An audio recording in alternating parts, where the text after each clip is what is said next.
Hai semua, selamat datang ke saluran Berita 101, saluran yang berkongsi info terkini dan mudah faham tentang bantuan rakyat Malaysia. Hari ini kita nak bincangkan satu persoalan yang ramai betul masih keliru perlu ke daftar MySTR untuk pastikan layak dapat STR 2026 dan adakah wajib untuk buat kemas kini melalui MySTR. Ramai yang tanya perkara ni setiap hari sebab ada yang risau kalau tak daftar MySTR nanti bantuan tak masuk. Baik, jom kita jelaskan satu-satu. Pertama sekali, akses ke MySTR sebenarnya tak wajib.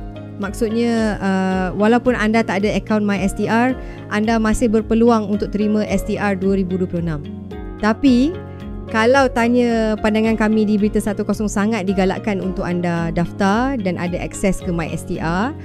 Anda boleh semak sendiri status kelulusan, maklumat bayaran dan kelayakan bantuan tambahan seperti SARA.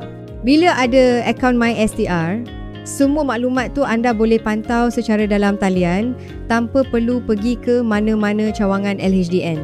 Selain tu, kalau nak kemas kini maklumat secara online, anda memang perlu log masuk ke akaun MySTR terlebih dahulu.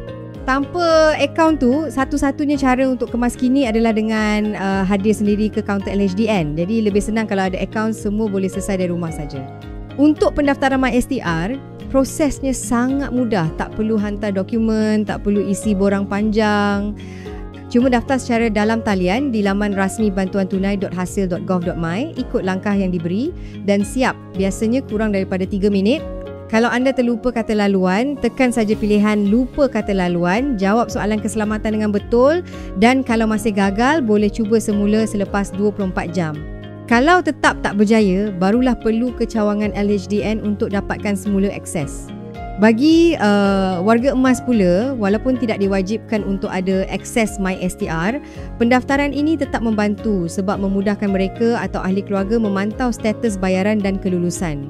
Jadi, sementara kita masih dalam tempoh sebelum pengumuman fasa pertama STR 2026,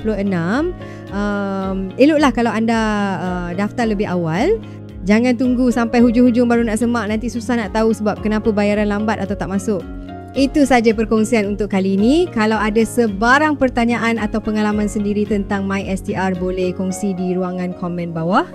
Dan seperti biasa, jangan lupa tekan butang subscribe dan loceng pemberitahuan supaya anda tak terlepas berita penting seterusnya. Jumpa lagi dalam video akan datang.